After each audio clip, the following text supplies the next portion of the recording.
Hello everyone, and welcome back to the channel. My name is CCC, and today we're doing something a little different. We're going to take a deep dive into the future. Specifically, India's future over the next 5 years. Now, when you think about planning for the future, maybe you're thinking about what to have for dinner tomorrow. Or if you should finally cancel that gym membership you haven't used since January. But imagine trying to plan for 1.4 billion people. That's a whole other level of complexity. It's like trying to get your entire extended family to agree on a movie, but the family is the size of a continent, and the movie is their collective destiny. So how do you even begin to tackle that? Well, today we're going to break it down. We're not just looking at one piece of the puzzle, we're looking at the whole box. We'll explore the top priorities and the monumental challenges facing India, covering everything from the corridors of power and governance to the bustling markets of the economy. We'll talk about the classrooms shaping the next generation, the hospitals keeping the nation healthy, the roads and railways connecting it all, and the farms that feed it. We'll also get into the critical issues of the environment and social justice. This isn't about political cheerleading or cynical takedowns, it's about understanding the roadmap. Our goal here is to have a fact-based, informative, and honest conversation. Think of me as your guide, navigating through the policies, the promises, and the plans that will shape India's journey towards 2025 and beyond.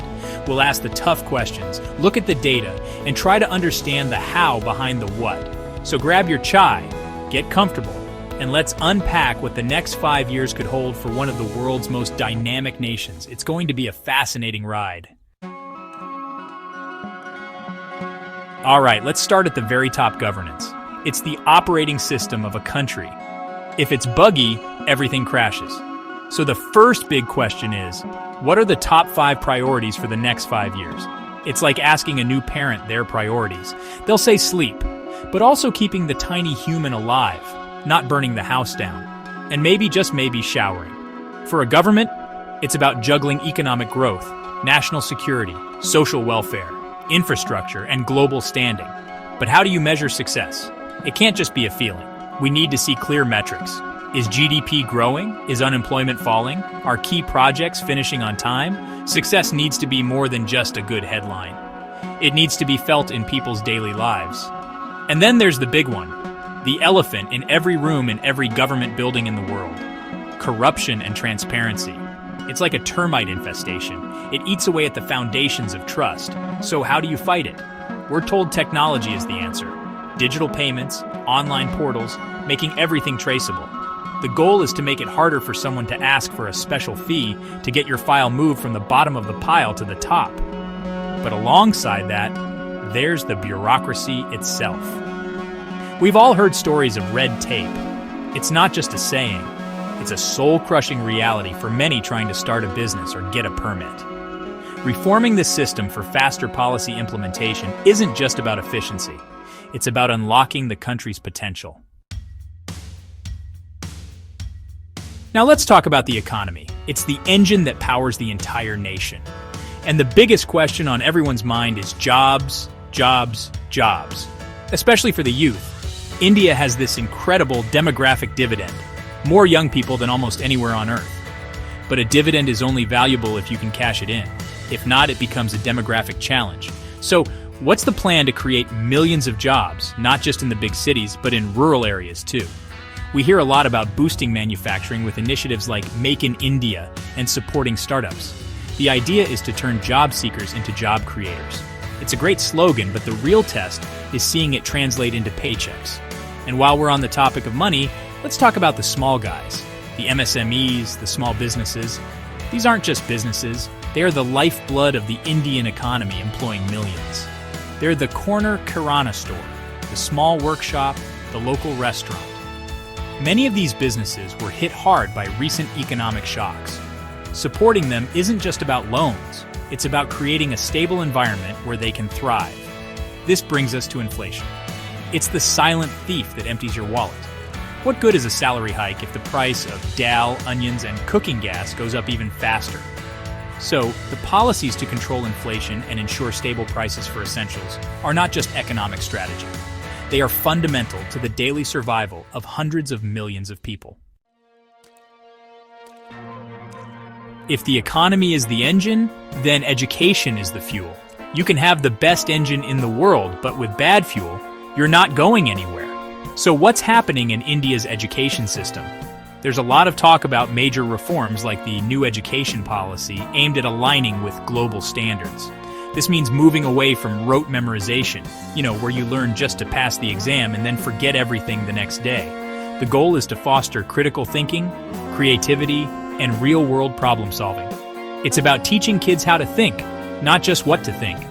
It's an ambitious and necessary shift for a country that wants to lead in the 21st century. But a great curriculum means nothing if students can't access it. This is where digital infrastructure comes in. The pandemic showed us just how wide the digital divide is.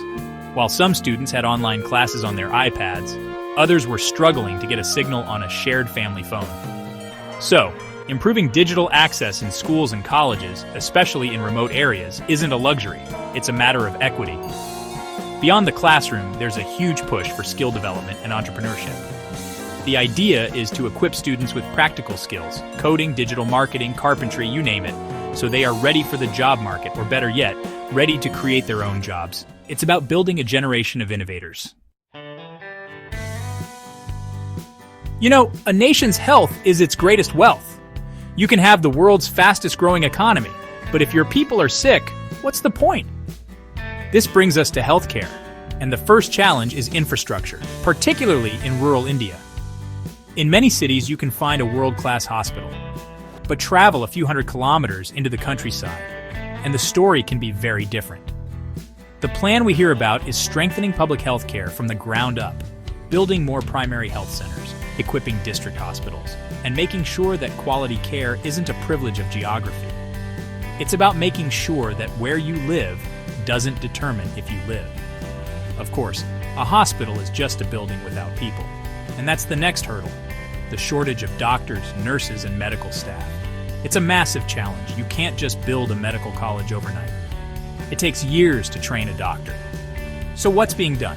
We're seeing efforts to increase the number of medical school seats, create new AIMs-like institutions, and even implement programs to train community health workers. And finally, there's the cost.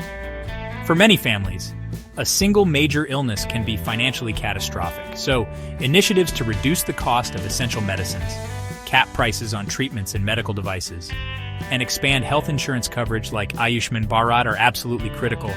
It's about creating a safety net, so that getting sick doesn't mean getting poor. Let's talk about the physical skeleton of the country infrastructure: roads, railways, ports, airports. This is the stuff that connects people, moves goods, and literally paves the way for economic activity. Think about it. A new highway doesn't just cut travel time. It creates a corridor for new businesses, factories, and towns to spring up. So when we hear about massive new projects, new expressways, dedicated freight corridors for trains, and modernized airports, it's not just about convenience. It's a strategic investment in the future. The scale is mind-boggling, and the goal is to create a world-class network that can support a 21st century economy. But as India builds up, it also needs to build smart. Our cities are growing at an incredible pace. This rapid urbanization brings opportunities, but also immense challenges: traffic congestion, pollution, and a strain on resources like water and electricity. This is where the idea of smart, sustainable, and inclusive city development comes in. It's not just about fancy tech and Wi-Fi-enabled trash cans. It's about better public transport, green buildings, efficient waste management, and creating public spaces for everyone. And within this urban sprawl is the critical issue of housing. How does the government provide affordable housing for its millions and handle the complex, sensitive issue of slum rehabilitation? It's about ensuring that as our cities grow taller, they don't leave the most vulnerable behind. No matter how many skyscrapers we build or how many satellites we launch, a nation that cannot feed itself is not secure. This brings us to agriculture, the backbone of India for centuries. For all the talk of tech and services, this sector still employs a huge portion of the population. The central issue is, and has always been, improving farmer income. It's a tough, complex problem. A farmer's fate is tied to the monsoon, to volatile market prices, and to rising costs of seeds and fertilizers. So the measures being discussed are multi-pronged: creating better crop insurance schemes to protect against weather-related losses, and promoting techniques that increase yield per acre. But growing the crop is only half the battle. The other half is selling it for a fair price. This is where the focus on market access comes in. For too long, farmers have been at the mercy of local middlemen. The push towards creating a national market through initiatives like eNAM aims to give them more options and better price discovery. And you can't talk about agriculture without talking about water. Irrigation is life. Expanding micro-irrigation systems like drip and sprinklers is crucial for a country facing water stress. And finally, storage. It's heartbreaking how much produce is wasted due to a lack of proper cold storage facilities. Building this infrastructure is key to ensuring that the farmer's hard work actually makes it from the farm to our tables. We can have the best economy, the best infrastructure, but if we don't have a planet to live on, it's all a bit pointless, isn't it? This is the green imperative. Climate change isn't a future problem, it's a present reality. We see it in more extreme heat waves, erratic monsoons, and rising sea levels. So, what is India doing? There's a massive push towards clean energy. India is one of the world leaders in installing solar power. When you see those vast solar farms stretching for miles, that's not just about generating electricity, it's a statement about the future. The transition from a coal-dependent economy to one powered by sun and wind is one of the most significant stories of our time. Beyond clean energy, there's the immediate, tangible problem of pollution. The air in some of our major cities is, frankly, unbreathable at times. The water in many of our rivers is dangerously polluted. Our land is choking with plastic. Tackling this requires a multi-front war. It means stricter emission norms for vehicles and industries, massive programs to clean rivers like the Ganges, and a fundamental shift in how we manage waste. It's about promoting a circular economy where we reduce, reuse, and recycle. These environmental policies are not at odds with development. They are essential for sustainable development. Because true progress is about growing in a way that doesn't steal from future generations. Finally, we come to the moral compass of the nation, law, and social justice. A country is ultimately judged by how it treats its most vulnerable. So, what steps are being taken to protect the rights of women, minorities, and marginalized communities? This is about more than just laws on paper. It's about enforcement and changing societal mindsets.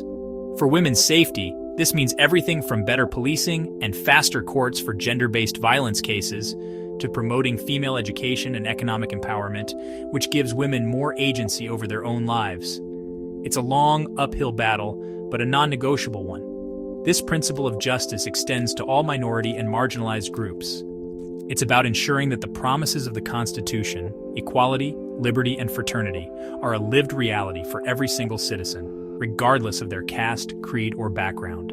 This involves strengthening legal protections against discrimination, implementing affirmative action policies effectively, and ensuring that development reaches the last mile to communities that have been historically left behind.